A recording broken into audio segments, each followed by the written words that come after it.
வழக்கம் போல் இன்றைக்கும் silver and கோல்டோட price நல்ல இன்க்ரீஸ் ஆகிருக்கு. நிஃப்டி 50யும் கிட்டத்தட்ட 76 புள்ளி பாசிட்டிவில் தான் க்ளோஸ் ஆகிருக்காங்க. ஸ்டீல் செக்டார் இருக்கக்கூடிய ஸ்டாக்லாம் நல்ல ஒரு பாசிட்டிவில் இப்போ வந்து ட்ரேட் ஆகிட்டு இருக்காங்க. ஆயில் செக்டாரில் இருக்கக்கூடிய ஸ்டாக்கும் நல்ல ஒரு பாசிட்டிவில் தான் லாஸ்ட்டு ஒரு வாரமாக இருந்துட்டு இருக்காங்க. அதை பற்றி பார்ப்போம். நம்ம சப்ஸ்கிரைபர்ஸ் நிறைய பேர் நிறைய ஸ்டாக்கை பற்றி கேட்டிருந்தாங்க. அதை பற்றி நம்ம பார்க்க போகிறோம். அடுத்த 3 நாளைக்கு என்னால் வீடியோ போட முடியாது. நான் வந்து பார்த்தீங்கன்னா வெளியே போகிறேன். பழனி முருகன் கோயிலுக்கு தைப்பூசனால் போகிறேன். போயிட்டு வந்துட்டு அடுத்த வாரத்துலேருந்து மறுபடியும் ரெகுலராக நம்ம வீடியோ போடுவோம். நிஃப்டி 50 இன்னைக்கு 76 புள்ளி பாசிட்டிவ் வந்து க்ளோஸ் ஆயிருக்கு. காலையிலேருந்து பார்த்தீங்கன்னா ஃப்ளாட்டாக ஓப்பன் ஆனது. அதுக்கப்புறம் ஃபுல்லாக நெகட்டிவ் போனாங்க. அதுக்கப்புறம் ஈவினிங் ஆக அப்படியே கொஞ்சமாக பாசிட்டிவ் வந்துட்டாங்க.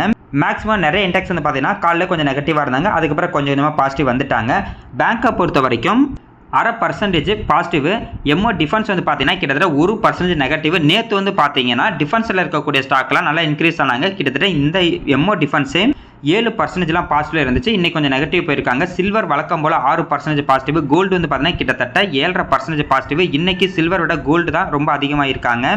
ஆட்டோ வந்து பார்த்தீங்கன்னா கிட்டத்தட்ட 0.5% நெகட்டிவ். பார்மா வந்து பார்த்தீங்கன்னா வழக்கம் போல் 0.5% நெகட்டிவ். ஐடியும் கிட்டத்தட்ட 3/4% நெகட்டிவ்.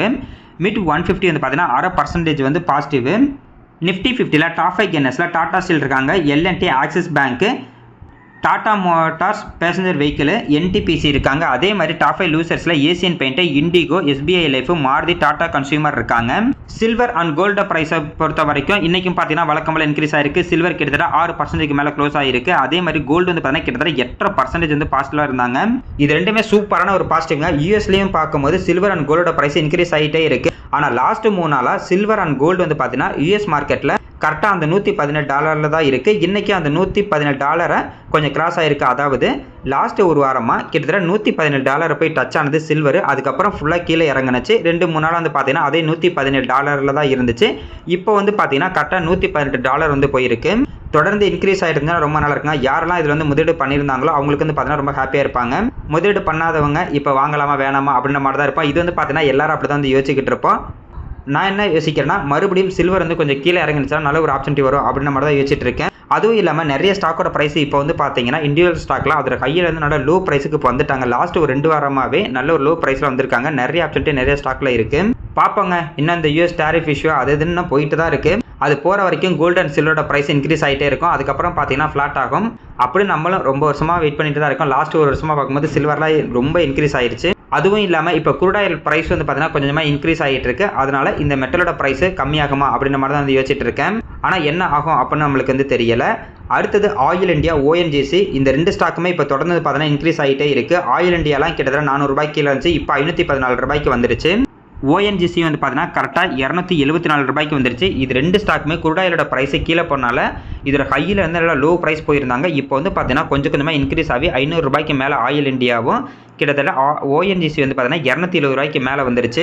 இதில் ஆயில் இண்டியாவில் வந்து பார்த்தீங்கன்னா நானும் வாங்கியது நம்ம சப்ஸ்கிரைபர்ஸ் நிறைய பேர் இந்த ஸ்டாக்கை வாங்கியிருந்தாங்க. ரொம்ப நாளாகவே கீழே இருந்துட்டு இருந்துச்சு. இது கீழவே இருக்குது அப்போ நம்ம சொல்லிட்டு இருந்தாங்க. இப்போ வந்து பார்த்தீங்கன்னா நிறைய பேருக்கு வந்து பாசிட்டிவ் வந்திருக்கும். இதனால தாங்க இந்த மாதிரி ஸ்டாக்கை நம்ம வாங்கிட்டோம்னா அது கீழே போகும்போது நம்ம வந்து பார்த்தோன்னா அக்குமுலேட் வந்து பண்ணி வச்சுக்கணும். அக்குமுலேட் பண்ணால் தான் நம்மளுக்கு ஆவரேஜ் ப்ரைஸ் வந்து கம்மியாகும். அதனால இந்த ஸ்டாக்கோட ப்ரைஸ் கொஞ்சமாக ரிவர்ஸ் ஆகி மேலே வந்தாலுமே நம்மளுக்கான லாபம் அப்படிங்கிறது கிடைக்கும். நம்ம சப்ஸ்கிரைபர்ஸ் 2-3 பேர் வந்து நேற்று வந்து வீட்டில் வந்து சொல்லியிருந்தாங்க. இது மாதிரி ஆயில் இண்டியாவை ஃபஸ்ட்டு வாங்கியிருக்காங்க. அதுக்கப்புறம் ரொம்ப கீழே போயிருக்கு. அதுக்கப்புறம் கொஞ்சமாக அக்குமுலேட் பண்ணியிருக்காங்க. இப்போ வந்து பார்த்தீங்கன்னா கிட்டத்தட்ட 10-15% ப்ராஃபிட்டில் இருக்குது அப்படின்ற மாதிரி சொல்லியிருந்தாங்க. ரொம்ப சூப்பருங்க. இன்றைக்கி இந்த ஸ்டாக் வந்து பார்த்தீங்கன்னா கிட்டத்தட்ட 4% மேலே பாசிட்டிவாக ட்ரேட் ஆகிட்டு இருந்துச்சு. நல்ல ஒரு லாபத்தில் இருப்பாங்க. பார்க்கலாங்க. வருஷத்துக்கு 3 தடவை ஆயில் இண்டியா வந்து பார்த்தீங்கன்னா டிவிடெண்ட் வந்து தருவாங்க. இப்போது குருடாயில் ப்ரைஸ் வந்து இன்க்ரீஸ் ஆகிட்டு இருக்கனால அடுத்த குவார்ட்டர் வந்து பார்த்தீங்கன்னா நல்ல ரிசல்ட் தரதுக்கு நிறைய வாய்ப்பு இருக்குது. நம்ம வெயிட் பண்ணி வந்து பார்ப்போம். அடுத்தது டாடா ஸ்டீல். இன்றைக்கும் பார்த்தீங்கன்னா கிட்டத்தட்ட 4.5% பாசிட்டிவ். லாஸ்ட்டு ஒரு வருஷமாகவே வந்து பார்த்தீங்கன்னா டாடா ஸ்டீல் நல்லா இன்க்ரீஸ் ஆகிட்டு இருக்காங்க. கொஞ்சம் நாளைக்கு முன்னாடி வந்து பார்த்தீங்கன்னா ஸ்டீல் செக்டாருக்கு டேரிஃப் வந்து பார்த்தீங்கன்னா இம்போர்ட் பண்ணுறது கொஞ்சம் அதிகமாக்குறோம் அப்படின்ற மாதிரி நம்ம கவர்மெண்ட் வந்து சொல்லியிருந்தாங்க. அதாவது ஃபாரினில் இருந்து ஸ்டீலை யாராவது நம்ம இந்தியாவுக்கு இம்போர்ட் பண்ணாங்கன்னா அதுக்கு வந்து பார்த்தீங்கன்னா டேரிஃபு அதை டேக்ஸ் வந்து கொஞ்சம் அதிகமாக போகிறதா வந்து ஒரு நியூஸ் வந்துச்சு. அது எல்லாமே நம்ம இந்தியாவில் இருக்கக்கூடிய ஸ்டீல் கம்பெனி வந்து ரொம்ப பாசிட்டிவாக இருந்தது. அதனால அப்படியே கொஞ்சமாக இன்க்ரீஸ் ஆக ஆரம்பிச்சது. இன்னமும் வந்து பார்த்தீங்கன்னா இன்க்ரீஸ் ஆகிட்டே தான் இருக்குது. டாடா ஸ்டீல் இதுக்கு முன்னாடி வந்து பார்த்தீங்கன்னா கிட்டத்தட்ட $180 இருந்தாங்க. அதுக்கப்புறம் கீழே ஒரு 130-140 வரைக்கும் போணுச்சு. அதுக்கப்புறம் பார்த்தீங்கன்னா கொஞ்சமாக இப்போ இன்க்ரீஸ் ஆகி 200 தாண்டி மேலே போயிட்டு இருக்காங்க.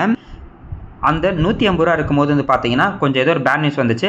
அப்போல்லாம் நம்ம வந்து பார்த்தீங்கன்னா அது நம்ம ஒரு வாய்ப்பாக தான் பார்க்கணும். அதாவது எந்த ஒரு கம்பெனியாக இருந்தாலுமே அந்த செக்டாருக்கு ஏதாவது பேட் நியூஸ் வரும்போது அதோட கையிலேருந்து நல்ல லோ ப்ரைஸ் வரும். அதாவது ஒரு கையில் இருந்து 30% 35% லோ ப்ரைஸ் வந்துச்சு அப்படின்னா அது நம்மளுக்கு நல்ல ஒரு ஆப்பர்ச்சுனிட்டியாக இருக்கும்.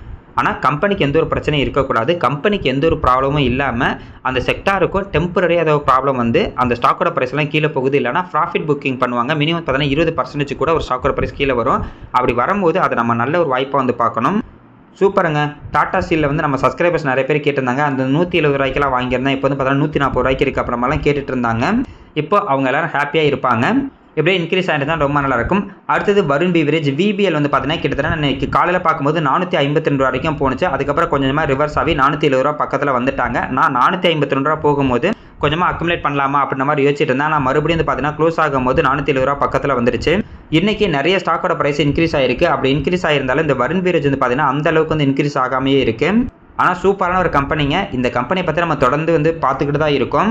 இந்த மாதிரி சூப்பரான கம்பெனி ஸ்டாக்கோட ப்ரைஸ்லாம் எவ்வளோ நாளைக்கு கீழே இருக்கோ அவ்வளோ நாளைக்கு நம்மளுக்கு வந்து பார்த்தீங்கன்னா ஆப்பர்ச்சுனிட்டியாக தான் இருக்கும். இப்போ எப்படி ஆயில் இந்தியா வந்து ரொம்ப கீழே போயிட்டு எப்படி சடனாக இப்போ வந்து இன்க்ரீஸ் ஆகிறாங்களோ அதே மாதிரி வந்து பார்த்தீங்கன்னா சூப்பரான கம்பெனி ஸ்டாக்கில் ரிவர்ஸ் ஆகும். நம்மளுக்கே தெரியாது. நம்ம ஒரு வாரம் மார்க்கெட் பார்க்க மாட்டோம். அதுக்கப்புறம் வந்து பார்த்தீங்கன்னா லோவில் இருந்து 20 to 30% வந்து இன்க்ரீஸ் ஆகிடுவாங்க. நம்மளுக்கே அது வந்து தெரியாது. ஆனால் 450 ரூபா போகும்போதெல்லாம் பார்த்தீங்கன்னா நான் இதில் வந்து நல்ல ஒரு வாய்ப்பாக வந்து பார்ப்பேன். ஆனால் இன்றைக்கி கொஞ்சம் அக்குமுலேட் பண்ணலாம் அப்படின்ற மாதிரி தான் யோசித்தேன். சரி ஓகே இன்னும் கொஞ்சம் கீழே போயிட்டேன். ஏன்னா 450 ரூபா வந்துருச்சு.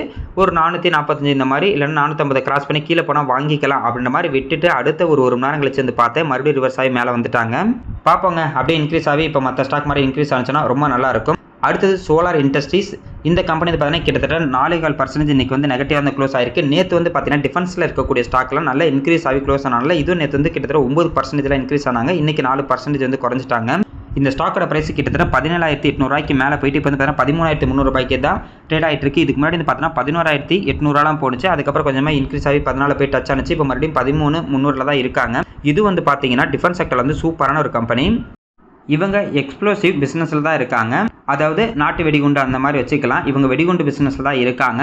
இண்டஸ்ட்ரியலுக்கு வந்து பார்த்தீங்கன்னா கிட்டத்தட்ட 86% இவங்க பிஸ்னஸ் இருக்குது. டிஃபென்ஸ் ப்ராடக்ட்டில் வந்து பார்த்தீங்கன்னா 14% இருக்குது. நம்ம எல்லாத்துக்கும் தெரிஞ்ச RDX பாம் வந்து பார்த்தீங்கன்னா இவங்களோட பிராண்டு தான்.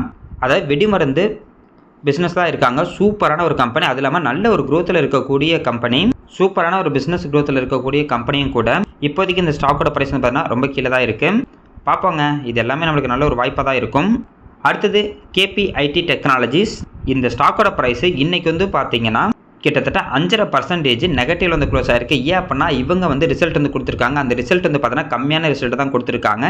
இவங்க வந்து IT சொல்யூஷன் பிஸ்னஸில் தான் இருக்காங்க. அதாவது சாஃப்ட்வேர் கம்பெனி. இவங்களோட சாஃப்ட்வேர் வந்து பார்த்தீங்கன்னா ஃபுல் அண்ட் ஃபுல் வந்து EV வெஹிக்கிளுக்கு தான் வந்து பண்ணிகிட்டு இருக்காங்க.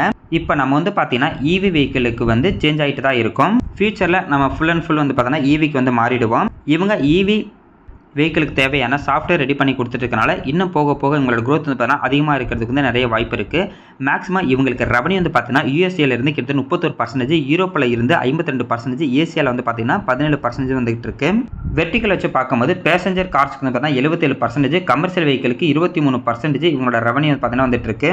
கரண்ட் ப்ரைஸ் 1049 ரூபாய் ட்ரேட் ஆகிட்டு இருக்கு. மார்க்கெட் கேப் 28,585 கோடிக்கு மேலே இருக்குது. ஸ்டாக்கோட பி ரேஷியோ பார்த்தீங்கன்னா 37 இருக்குது. இண்டஸ்ட்ரி பி ரேஷியோ 23 இருக்குது. Book value 119, ROC 40%, ROE 32%, ROIC 31%, OP வந்து பார்த்தீங்கன்னா 19% இருக்குது. ஓவரால் அந்த பர்சன்டேஜ் ரொம்ப சூப்பரான ஒரு பர்சன்டேஜ். இன்டென்சிக் வேல்யூ 586 ரூபாயில் இருக்குது. பிஜி ரேஷியோ வந்து பார்த்தீங்கன்னா 0.87 இருக்காங்க.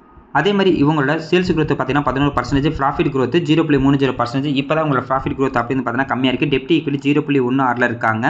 ப்ரைஸ் டு புக் வேல்யூ பார்க்கும்போது 8.75 இருக்குது. நமக்கே வந்து தெரியும் இப்போ வந்து பார்த்தீங்கன்னா US டாரிஃப் வந்து இன்க்ரீஸ் பண்ணிகிட்டு இருக்காங்க. ஆனால் இந்த கம்பெனிக்கு அதிகப்படியான ரெவன்யூ கிட்டத்தட்ட 32% ரெவன்யூ வந்து பார்த்தீங்கன்னா யூஎஸ்ல தான் கிடச்சிக்கிட்டு இருக்குது. அதனால் இப்போ டேரிஃப்லாம் போகிறனால இவங்களோட மார்ஜின் இப்போ வந்து அடி வாங்குறதுக்கு வாய்ப்பு இருக்குது. அதே மாதிரி வந்து பார்த்தீங்கன்னா இவங்களோட ப்ராஃபிட்டும் போக போக வந்து பார்த்தீங்கன்னா கொஞ்சம் அடி வாங்குறதுக்கு வந்து வாய்ப்பு இருக்குது. இவங்களோட குவார்டர்லி ரிசல்ட் வந்து பார்க்கலாம். டிசம்பர் 2025 சேல்ஸ் வந்து பார்த்தீங்கன்னா 1617 கோடி, நெட் ப்ராஃபிட்டாக 133 கோடி கொடுத்துருக்காங்க. இதுவே போன குவார்ட்டரில் 169 கோடி நெட் ப்ராஃபிட்டும், போன வருஷம் டிசம்பர் 2024 187 கோடி நெட் ப்ராஃபிட்டாக வந்து கொடுத்துருக்காங்க. அதாவது குவார்டர் கம்பேர் பண்ணாலும் சரி, இயர் கம்பேர் பண்ணாலும் சரி, இவங்களோட ப்ராஃபிட் அப்படிங்கிறது பார்த்தீங்கன்னா இப்போ வந்து அடி வாங்கியிருக்கு. இது வந்து நார்மல் தான். ஏன்னா இப்போ வந்து டேரிஃப் வந்து போடுறோம் அப்படின்னு மாதிரி யூஎஸ் வந்து சொல்லிட்டு இருக்காங்க. இன்னமும் அந்த டேரிஃப் வந்து அதிகமாக்கிறதா சொல்லியிருக்காங்க. அதனாலேயே ஐடி செக்டார் இருக்கக்கூடிய ஸ்டாக்லாம் வந்து பார்த்தீங்கன்னா கொஞ்சம் கீழே போயிட்டு இருக்கு. பார்மா செக்டார் இந்த மாதிரி தான் அடி வாங்கிட்டு இருக்காங்க. ஸ்டாக்கோட ப்ரைஸை பொறுத்த வரைக்கும் இதுக்கு முன்னாடி இந்த லோ ப்ரைஸ்க்கு பார்த்தீங்கன்னா வந்துட்டாங்க. கிட்டத்தட்ட 1000 ரூபாய் அப்படிங்கிறது நல்ல ஒரு லோ ப்ரைஸாக இருந்துச்சு. இப்போ கரெக்டாக அந்த 1000 ரூபாய் பக்கத்தில் வந்துருச்சு. ரிசல்ட் இப்போ தான் கொடுத்தனால மேபி இந்த ரிசல்ட்டோட இம்பாக்ட் இன்னமும் கீழே போகிறதுக்கு நிறைய வாய்ப்பு இருக்குது. கிட்டத்தட்ட 1800 ரூபாயில் இருந்தது. இப்போ வந்து பார்த்தீங்கன்னா 1000 ரூபாய் பக்கத்தில் வந்துருச்சு. இது நம்ம டேரிஃப் இஷ்யூ அந்த இஷ்யூ இந்த இஷ்யூ அப்படின்ட்டு இன்னும் கொஞ்சம் கீழே போணுச்சுன்னா கூட நல்லா இருக்குங்க. பார்க்கலாங்க. இப்போ 1800 ரூபானா 50% அப்படிங்கிறது 900 ரூபாய் அந்த மாதிரி வச்சுக்கலாம். இது 1000 ரூபாய்க்கு கீழே போணுச்சுன்னா கூட ரொம்ப நல்லாயிருக்கும். வெயிட் பண்ணி வந்து பார்ப்போம். ஆனால் கம்பெனி பார்த்தீங்கன்னா சூப்பரான ஒரு கம்பெனி, நல்ல ஒரு பிஸ்னஸ் தான் இருக்காங்க. இதில் பெரிய பாசிட்டிவ் என்னென்னா இந்த டிசம்பர் குவார்ட்டர்லேருந்து பார்த்தீங்கன்னா டிஏஐ அவங்களோட ஹோல்டிங் வந்து அதிகமாக இருக்காங்க. கிட்டத்தட்ட 25% மேலே டிஏ ஹோல்டிங் இருக்குது. ஆனால் எஃப்ஐட் வந்து பார்த்தீங்கன்னா வெறும் 13.57% தான் இருக்குது. இதுக்கு முன்னாடி எஃப்ஐட் 23% இருந்துச்சு. ஒரு கட்டத்தில் 25 வரைக்கும்லாம் எஃப்ஐ போனாங்க. அதுக்கப்புறம் இப்போ வந்து பார்த்தீங்கன்னா 25% டிஏ வந்து இருக்காங்க. நம்ம எல்ஐசி கூட வந்து பார்த்தீங்கன்னா அவங்களோட ஹோல்டிங்கை இந்த கம்பெனியில் கொஞ்சமாக அதிகமாகிருக்காங்க. எல்ஐசி கிட்ட இதுக்கு முன்னாடி பார்த்தீங்கன்னா 1.32% தான் ஷேர் ஹோல்டிங் இருந்துச்சு. இப்போ வந்து பார்த்தீங்கன்னா கிட்டத்தட்ட 4.39% அவங்களோட ஷேர் ஹோல்டிங் வந்து அதிகமாக இருக்காங்க. லாஸ்ட் 4 குவார்ட்டராக இந்த கம்பெனியில் எல்ஐசி வந்து பார்த்தீங்கன்னா அதிகமாக வந்து இன்வெஸ்ட்மெண்ட் வந்து பண்ணிட்டு இருக்காங்க. கொஞ்சம் கொஞ்சமாக வந்து பார்த்தீங்கன்னா அக்குமுலேட் பண்ணிக்கிட்டே இருக்காங்க. இது நல்ல ஒரு பாசிட்டிவாக இருக்கும். இந்த கம்பெனி வந்து பார்த்தீங்கன்னா சூப்பரான ஒரு கம்பெனி தான். பார்க்கலாங்க. இன்றைக்கி மார்க்கெட்டை பொறுத்த வரைக்கும் நிறைய ஸ்டாக் வந்து பார்த்தீங்கன்னா நல்ல ஒரு பாசிட்டிவாக இருந்துச்சு. ஆனால் நாளைக்கு வீக்கெண்டு வெள்ளிக்கிழமை வழக்கம் போல் இல்லை எஃப்ஐ வந்து விற்றுட்டு அவங்க ஜாலியாக வெளியே போயிடுவாங்க. நம்மளை வந்து பார்த்தீங்கன்னா சோகத்தில் கொண்டு போயிடுவாங்க. பார்ப்போம். நாளைக்கு ஒரு நாள் தான் இருக்குது. பாசிட்டிவாக இருந்தால் ரொம்ப நல்லாயிருக்கும். பார்ப்போங்க. அடுத்த 3 நாளைக்கு முன்ன சொன்ன மாதிரி இந்த வீடியோ வந்து அப்லோட் வந்து பண்ண முடியாது. இருந்தாலும் மார்க்கெட்டை நான் வந்து பார்த்தீங்கன்னா பார்த்துட்டு தான் இருப்பேன். அடுத்த வாரம் திங்கட்கிழமையிலேருந்து மறுபடியும் நம்ம ரெகுலராக வந்து வீடியோ வந்து போடுவோம்.